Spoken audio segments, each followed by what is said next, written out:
Hello again, YouTube. Welcome to the official first episode of the Python Games Devlog. For those of you who haven't seen my introductory video, I have actually already done a bit of work on my game, which I have yet to cover. Fortunately for all of you, you won't have missed much. That's because a lot of it actually isn't all that great, so I'm planning on tearing a lot of it up and remaking it. Deleting code that I spent many hours on. Yippee! But in all seriousness, redoing code like this is something you need to get used to, not just in game development, but in any programming field. So this might happen a lot over this devlog. Before I grab an axe and go to town on my code, I'll go over what I have so far, for a point of documentation of a before state, a visual of which should now be playing besides me. Currently, I've got a menu, settings which do nothing, a map with two options, one going back to the menu and one going to a combat training, and the training arena, which currently serves the singular purpose of creating and testing enemy AI, the player controller, and an action bar. Now, of course, I'm not just going to start deleting stuff. I do actually like some of the ideas I had in some of my classes. They'll just need pretty heavy reworks. Some reworks, such as the action bar specifically,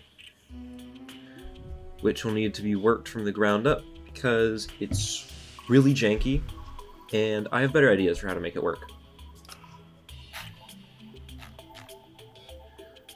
Now, to save the code, I'll quickly throw together a couple scripts and toss everything in there. Now, while programming Python delves into the minds that are past his disorganized code, I want to go over a quick and simple game plan going forwards. It's rather simple, but if I can fulfill every requirement on here, then I should have a really good template for finishing up the game. First off, and probably most importantly, is making enemies for my game. These will be the main focus of the game, being probably a boss rush of some sort, so making sure that the code for these is as high quality as possible is incredibly important. I need to make code that I can apply to all of them, so that I don't have to spend as much time making every individual boss after the first one. I need the AI to be functional and intelligent. I need to keep track of their health and make it so they track when they get hit. And I need specific code for whenever they die. And of course, I need to be able to apply this code similarly to all the enemies while making it easy to make the code unique for each one, so they don't feel too similar. They need unique attacks, alterations to their AI, and I need this to be as easy and quick as possible. I also have to finish up the player. I need to track their health and when they take damage, what happens when they die. Very importantly, I need to spend a lot more time working on their movesets. Their aerial attacks, grounded attacks, upwards and downwards attacks, and some sort of defensive ability are stuff that I think would be really helpful to have on this character. And then, as a little bonus, I can also create unlockable abilities later down the line. I also need to finish up my training ground. Currently, this is what I'm using for testing out code as I make it, and just general bug testing. But closer to when the game's going to be done, I'll have a more fleshed out AI specifically for a training dummy that the player can alter in the middle of combat, and a training arena specifically designed to test out new abilities or upgrades as you unlock them. Of course, I need to put a lot more work into the main menu, as you probably saw. I have very few functional things right now. Only stuff I really have is starting the game, quitting the game, and messing around with the resolution and full screen. But I need to put more work into sound settings, adjustable controls, and just a lot of different stuff. I'll also have to figure out what layout I want. Another thing I'm wanting to make, but currently a little unsure about, is some sort of home base or hub for the player to walk around in. This could be replaced with some sort of just menu to go through, but I like the idea of having an area you can walk around in and talk with NPCs. Alongside this, there will be an upgrade menu, and you'll probably get some sort of material or currency, or maybe even just XP as you go, which you can use to unlock new abilities and attacks, or upgrade old abilities.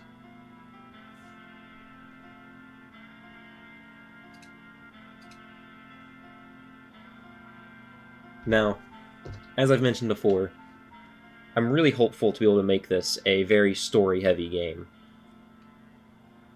I want there to be characters that players get attached to. I want there to be twists in the story that you don't see coming. I just want a game that people can get really into, both gameplay-wise and in the world. Now, to meet the goals that I've set so far, I just need to make a beginning for it, and maybe some ideas for later down the line that I can plot out. Also mentioned here is I want to make variable text boxes, which I actually have implemented to a degree, but I need to probably put a bit more work into them and customize them more. Also, I need to figure out whether I want text boxes to get text from code or a TXT file. Basically, either I manually write in code what I want to be said and where, or I can write much simpler code, which simply takes a look at a text file and says, okay, this character is talking, it is this line from this character, we're going to go to this line in a text file marked as this character and pull the text out and put it in the text box. Having it in a text file would probably make it a lot easier to create text for, as I just have to make my own organizing system and put text into it. And if people are really interested and I don't put much security on the text file, people could mess with it and do some funny stuff in game. And I think that could be really cool as a thing for a community to do. Finally, I just gotta make it look pretty. I gotta do a ton of art for this game. Doing animations for the player, for enemies, making unique drawings for stages, the geometry in the stages. I gotta make a UI for the player. I gotta draw out all the elements for the main menu and the pause menus. I gotta make my transition tool look a lot prettier. I don't have to, but I'm wanting to draw out character arts specifically for text boxes. If you think like Hades, for example, where you have this unique splash art of a character that's currently talking, I think that could be really cool to have. And finally, I just want to hide some fun stuff. Maybe Easter eggs to people who help me out with the project if I get people to assist later down the line, or little fun nods to other games. But so far, that's my current guide for what I'm going to do for this project. And I'm going to let you guys get back to coding Python now, as I'm sure he's made some fun stuff to show you.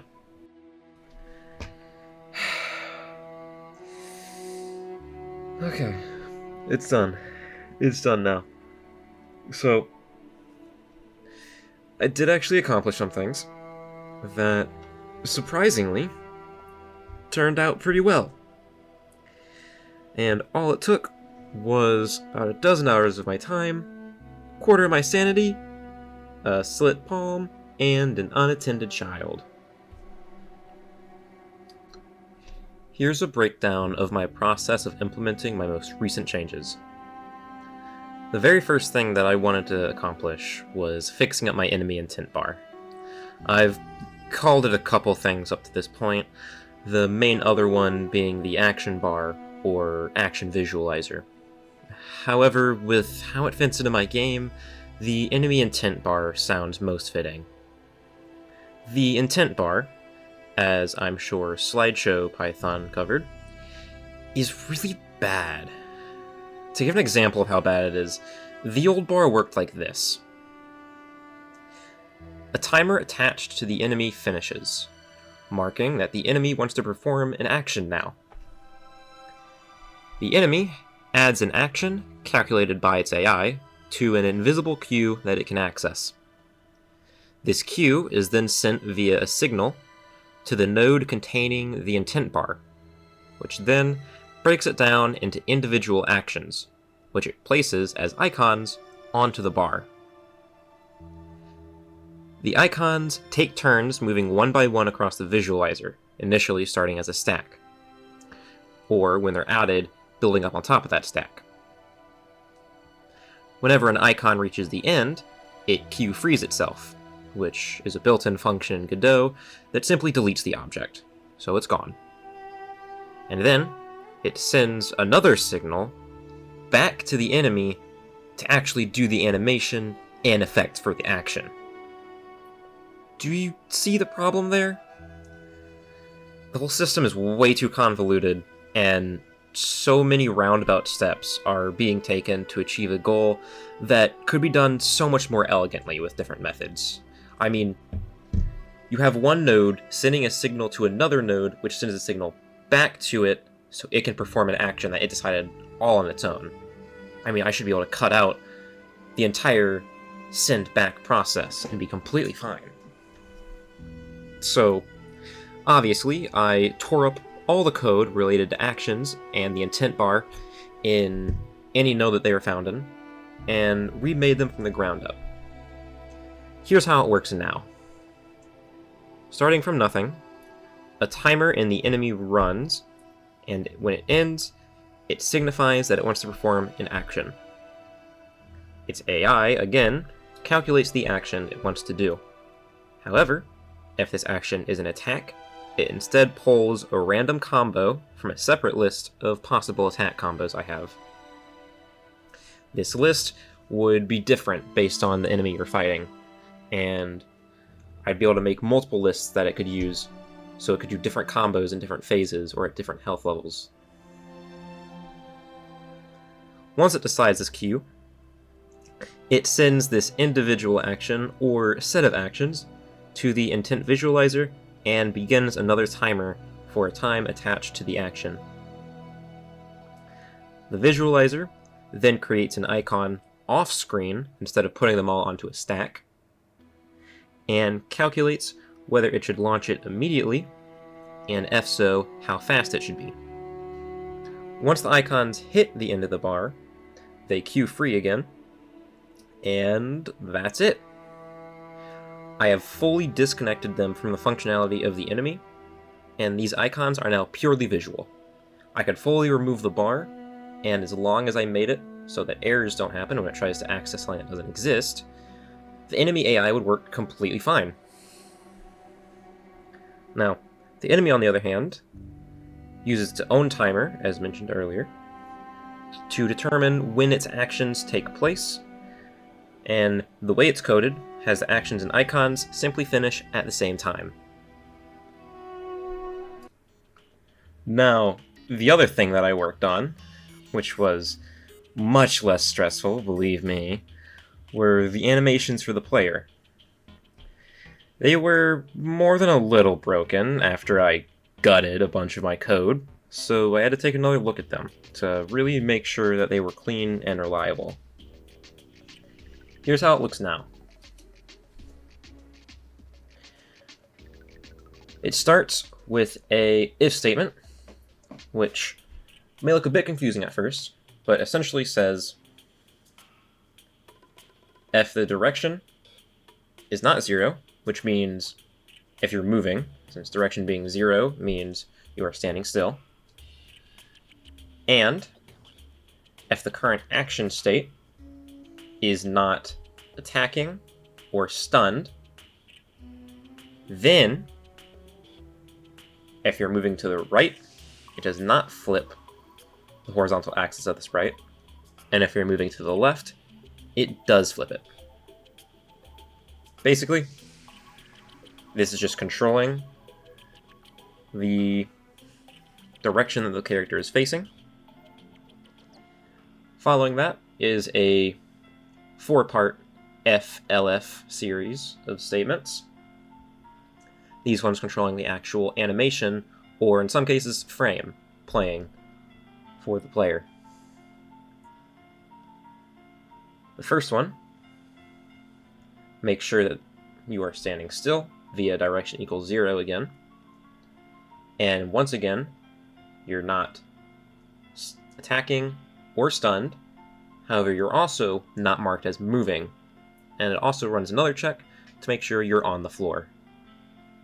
Once all those are true, it knows the player is doing nothing.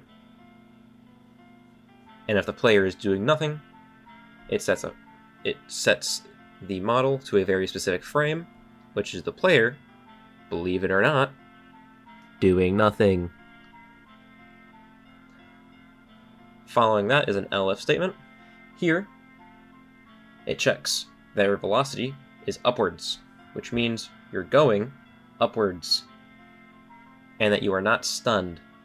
If you're not stunned and going upwards, it knows you are jumping up, sets it to a jumping animation, a jumping frame, and that's it. Next LF statement checks that you're going downwards, that you're not on the floor, and that you're not stunned. This is a different frame for a very similar effect. You're airborne, but going downwards instead of upwards. Finally, simply moving. If all of those pass as not happening, it'll check. Once again, you're not attacking or stunned, and it'll make sure that you are moving and are on the floor. If all these are the case, it knows you're doing nothing and moving, so it'll play a pretty simple walking animation. And that's it. Wow. Crazy how time-consuming writing code is. Whew. Because I wrote a lot less code than I have in the past, and I definitely never ran into any issues in the process.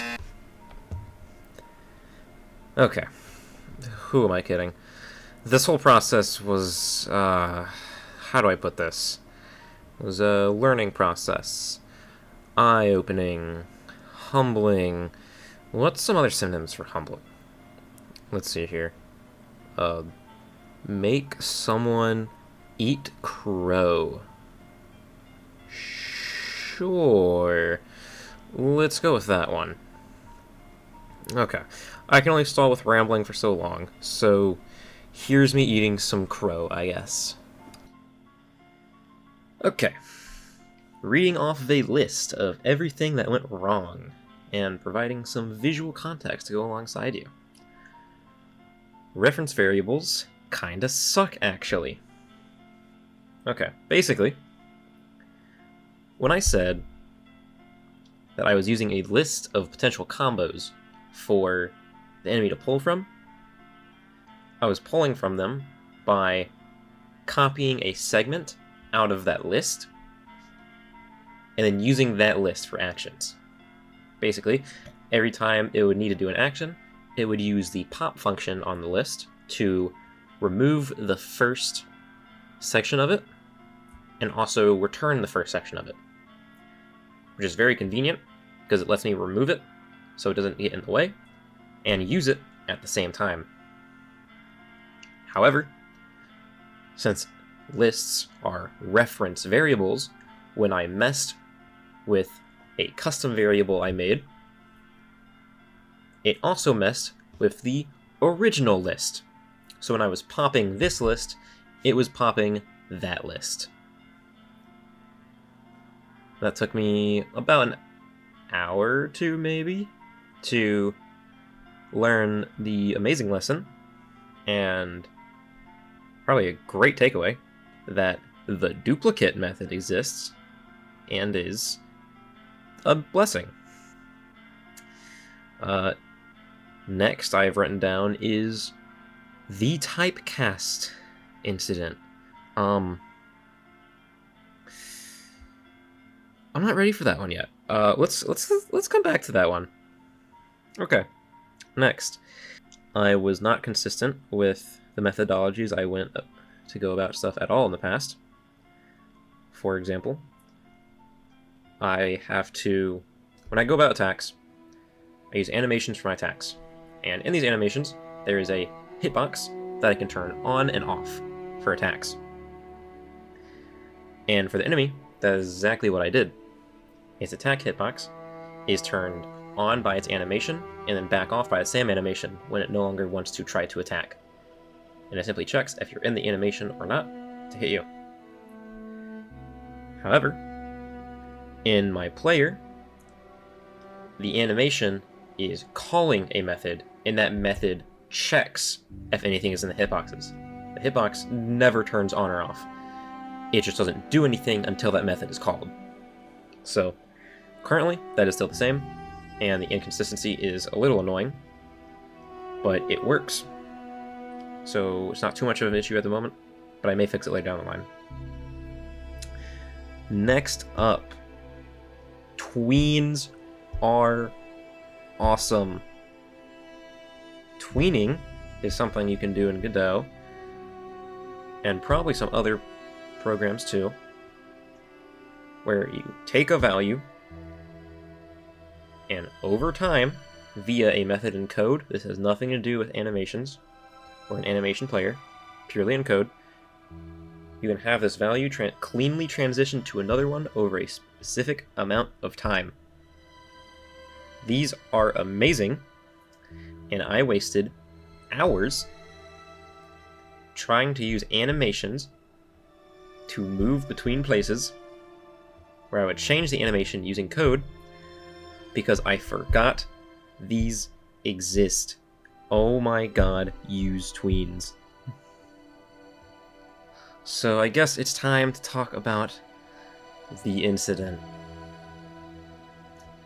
So, basically, here I was, messing around with my enemy's hit function for hitting the player. It wasn't working too well, and I wanted to go over and make sure it was as clean as possible.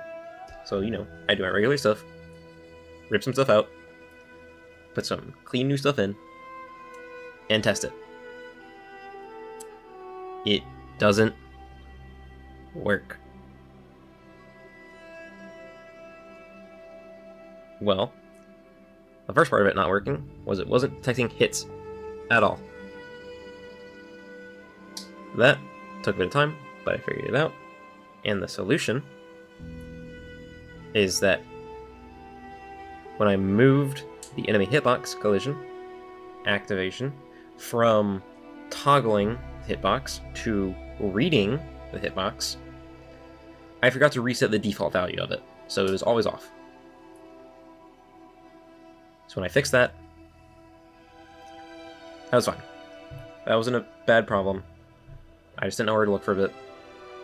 That was not the incident. That was the fact that when I was hit, I didn't get stunned at all. Which was supposed to be happening, considering it had a value for stun duration. Now, stun duration is pretty important. I can't just set it to a default value, because I want some attacks to stun you for a long time, and some not stun you at all. For example, you might get hit with a giant hammer. If that happens, you'll get a pretty long stun duration, and probably a lot of knockback. Or, if you're fighting a fire-based enemy, you get caught in a flamethrower. If you're stunned for every tick of that flamethrower, of that fire, that would not be fun at all. It would not make sense. It would just be a horrible high damage stun lock. So certain AoE attacks or damage over time attacks like that would have 0 stun. So this is very important that I get this right. Well, I spent easily over 3 hours staring at my code, trying different things, making no progress, banging my head against a wall, before I found the problem was in the method's arguments, in the definition for it, I forcefully set the type to integer.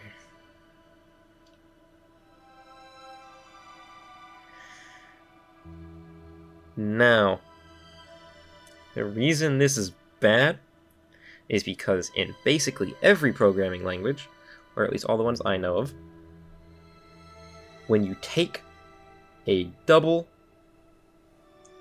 or a float, or whatever it's called, and put it or typecast it into an integer, it rounds it down. And my stun duration was in seconds. Believe it or not, I don't like stunning players for multiple seconds. So I was putting in the arguments a fraction or a decimal. I was sending a float, and this shouldn't be a problem. I want it to be floats. I want it to be short than a second. But the typecast was rounding it to 0 every time. So that's 3 hours of my life gone. Anyway, lessons learned. That's that. Hey everyone. I just wanted to take a second to say thank you to everyone still watching. I'm fully aware that this is a very sizable video, especially for the kind of content I'm making. So, if you see this, it really means a lot. Real quick, I want to go over something that I meant to do in the first video, but completely forgot about. This is ClearCode. 2 years ago, he posted a 2-part video designed to be the ultimate introduction to Godot 4. And, as someone who has watched the whole 14.5 hours of it, I can confirm that it mostly is. Nobody can really cover the entirety of a game engine on any concise amount of time or format. I just wanted to show my appreciation for this video by saying that if anyone out there is interested in Godot or is looking for a place to start with game development, this is an amazing place to look. Truly, I might not even be here if it wasn't for this video.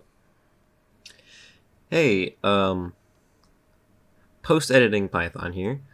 So I was grabbing some stuff for the end of video segment for ClearCode, and apparently he posted a new Ultimate Introduction to Godot video 3 weeks ago.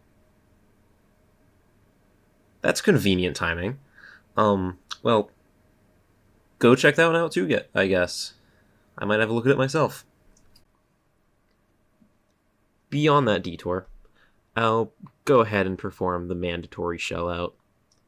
I would genuinely love to hear from anyone watching or see genuine support. So please, if you watch this video, give a like and subscribe.